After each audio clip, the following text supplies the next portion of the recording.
Appreciation டேங்க. எனக்கு உயிர்த்தெழுந்த நாளை உலகமெங்கிலும் கொண்டாடி கொண்டிருக்கிறாங்க, செலிப்ரேட் பண்ணிட்டு இருக்கிறாங்க.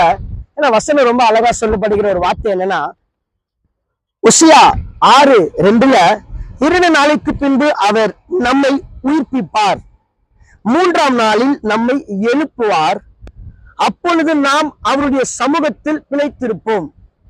இன்னைக்கு 3ஆவது நாள் அப்படின்னு சொல்லுவாங்க உலக பரியந்தம். ஏன்னா கர்த்தராகிய இயேசு கிறிஸ்து உயிர்த்தெழுந்தாரு. நம்மள அவர் உயிர்த்தெழுந்ததற்கு எதற்காக தெரியுமா? நம்மளை எழுப்புவதற்காக. ஏன்னா நம்ம எல்லாம் சிக்கிட்டு இருக்கிறோம்ல, நிறைய நம்மளோட வாழ்க்கையெல்லாம் அங்கங்க கரடு முரடாய் போய் கொண்டிருக்கிறது, நம்மள அடக்கி வைத்திருக்கிறது. ஏன்னா மரணம் அவரை அடக்கி வைக்க முடியல. ஏன்னா அந்த மரண தருவாயில கூட மறித்த பேரு கூட அவர் நம்மளை நோக்கினார், நம்மளை பார்த்தாரு. அதனால்தான் அவர் உயிர்ப்பித்தார். அவர் உயிர்ப்பித்தது நம்மள எழுப்புவதற்காக. எதற்காக தெரியுமா? நம்மளை பிழைக்கும்படியாக. அதான் ஒரு பாடல் இவராக சொல்லுகிறது, மரணமே உம் கூரெங்கே, பாதாளமே உம் ஜெயமெங்கே,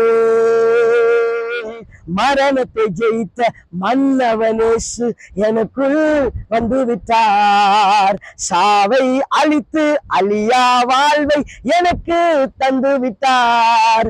சாவை அழித்து மரண தருவாயில மறித்த நிலைமையில நம்மளோட சூழ்நிலை இருந்துச்சுல, அது எல்லாவற்றையும் அழித்துட்டு நம்மள மறுபடியும் உயிர்ப்பித்திருக்கிறார், பிழைக்க வைத்திருக்கிறாரு, புது வாழ்வை கொடுத்திருக்கிறாரு, மறு ஜீவனை கொடுத்திருக்கிறார், நித்திய ஜீவனை கொடுத்திருக்கிறாரு. இன்றைக்கு நம்ம மாம்சம் உள்ளவர்களா இருக்கிறோம், மனுஷரா இருக்கிறோம். ஆனால் கிறிஸ்துவுக்குள் நாம் மரித்தால் நாம் அவரோடு பிழைத்திருக்கிறோம், இயேசுவோடு நாம் பிழைத்திருக்கிறோம். இயேசுவை ஒரு நாள் காண்போம். எப்பொழுது தெரியுமா? இயேசு கிறிஸ்துவின் வாழ்க்கையை சொந்த ரட்சகராய் ஏற்றுக்கொள்ளும் பொழுது நான் நிச்சயமாக இயேசுவை பார்ப்பேன். அதனால எல்லாருக்கும் மறுபடியும் ஹாப்பி ரிசரக்ஷன் டே, உயிர்த்தெழுந்த நாளை கொண்டாடும்படியாக விரும்புகிறோம், வாஞ்சிக்கிறோம். இயேசுவை ஆசீர்வதிப்பாராக.